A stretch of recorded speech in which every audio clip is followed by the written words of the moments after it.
Okay, welcome everyone to the February 11th Sustainability Committee meeting. I'd like to start with the land acknowledgement. Does anyone want to start with that? Otherwise, I will read it. Okay, seeing none, I'll read it. We have gathered in Wilmot Township on the traditional territory of the Neutral, Anishinaabe, and Haudenosaunee and Mississauga peoples. We also want to acknowledge the importance of the Dish with One Spoon Covenant, a peace agreement made between the Indigenous nations before the Europeans arrived. It characterizes our collective responsibility to each other and Mother Earth. We should take only what we need, leave enough for others, and keep the dish clean. By acknowledging this covenant and the First Nations, Métis, and Inuit peoples, we are reminded of our important connection to this land where we live, learn, and work together as a community. Are there any disclosure of pecuniary interest under the Municipal Conflict of Interest Act? Seeing none. Review of the previous meeting minutes. Are there any omissions or comments on the minutes? Okay. Seeing none, can I have someone move that? Moved by Tova. And someone second, please.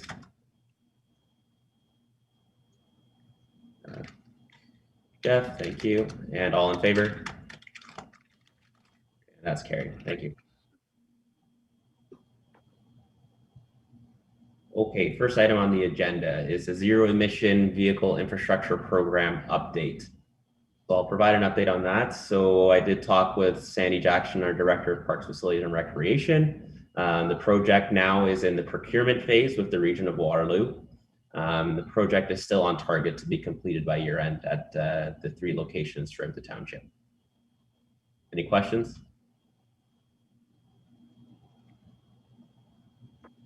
Seeing none. Solar assessment update. So this is continuing on the update from our last meeting in November,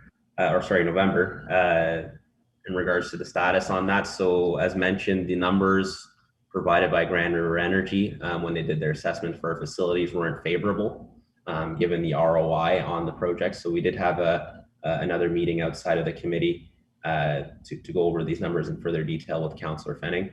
To just provide more insight. So like, as I reiterated, the number was that the report provided we can't publicly share because it's there's a contractual agreement signed with the vendor, GRE. So at this point in time, the numbers that we can communicate aren't favorable, and there's a lot of other factors that do come into play of why the ROI isn't there.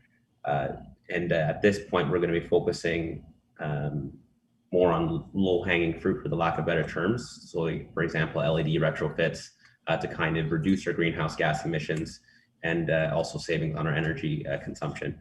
And we'd also relook at the solar assessment update in probably a couple of years or so, based if technology improves that makes these numbers more favorable. Any questions on the matter? Okay, none.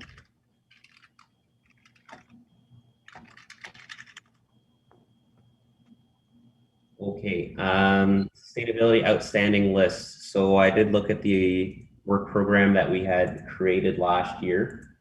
So the only item, there was no specific items for January and February, with the exclusion of the township calendar update. And that was something Leslie had, and she's not in attendance today to provide the update on that particular item. So the only other one that's upcoming for the committee to keep their eyes on is the Earth Day, corporate travel policy, and I'm just looking through the list here. I think, yeah, those are the only 2 ones of focus that we'd be looking at in March. So particularly for Earth Day, to get more prepared for that, and looking at a corporate travel policy to implement for staff. Any questions? Seeing none. Actually, can I just ask a question? Is there anything corporate policy wise that we could do in advance to sort of inform the process of creation of that policy? For example, would it be helpful to reach out to other communities that have similar policies, or to find some other best practices? Wondering if we can get that going first. Yep, no, that's a good point. I think we would look towards beginning that process in March. So more providing a highlight of what's kind of on the work program for the next meeting. Okay. Perhaps, yeah, maybe I'll do a little bit of research between now and the next meeting. At least we'll have something there to kind of just look over.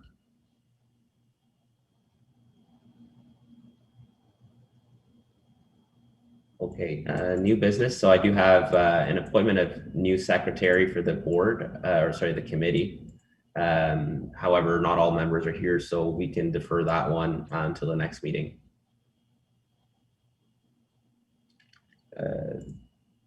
Next item is the 2021 budget. So just wanted to update the committee that the 2021 budget was approved this past Monday. That included a number of capital projects. There are some reducing emission items within that the budget. I don't have them specifically lined up in front of me. I apologize.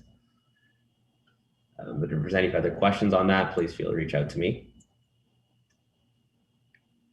The next agenda item is the sustainability calendar. Ms. Nanovish isn't in attendance, so we'll have to look at that one at the next committee meeting. Similarly with the Earth Day, as mentioned in the previous, oh, I'm sorry, I had, yes, no, I'm on the same track here. We had mentioned at the outstanding list, we'd be looking at Earth Day 2021.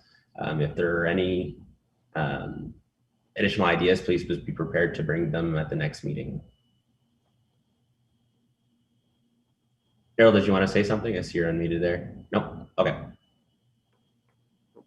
GHG emissions update. So I was hoping to provide an update at this committee meeting about our GHG target. We did provide the data to SWR last week. Unfortunately, there was an emission in our data upload, so that was rectified earlier this week, and I don't believe it's reflective in their system as of yet. So at the next meeting, I should have updated data on what our progress has been over the 2020 year and where we stand with our absolute target that we set a few years ago.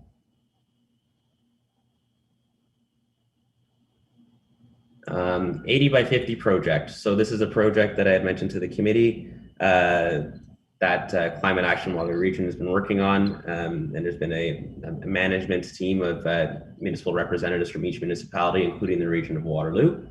The project is approaching up the wrap-up phase where they're looking now soon to be including public comment.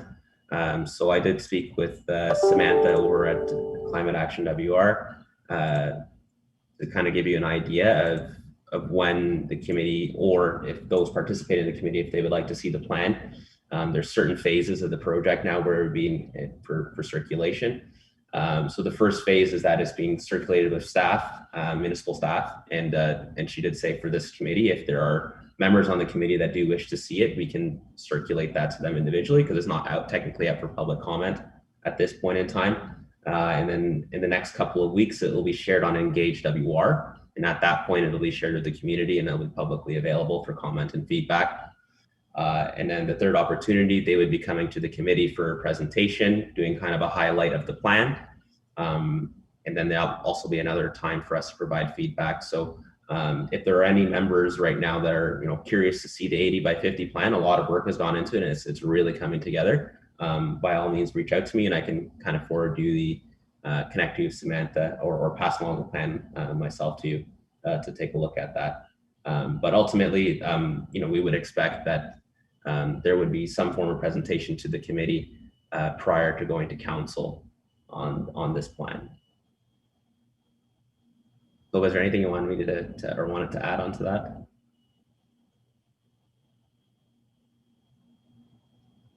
Sorry, unmuting takes a second.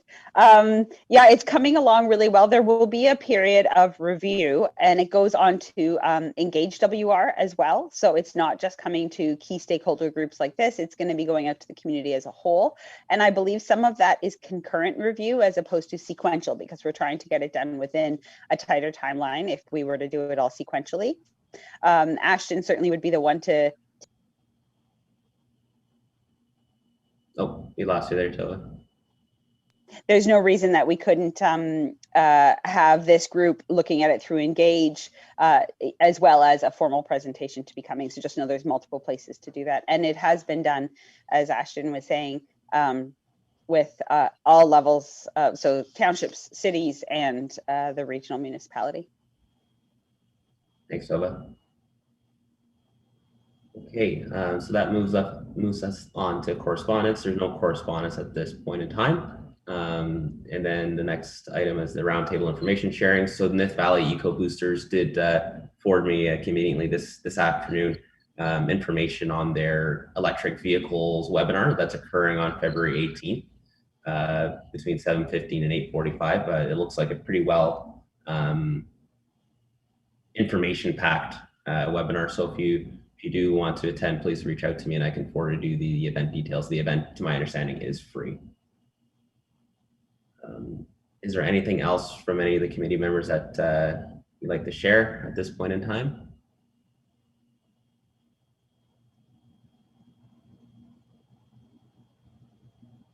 Okay, seeing none. So we'll make a very quick meeting. We'll make a motion to adjourn.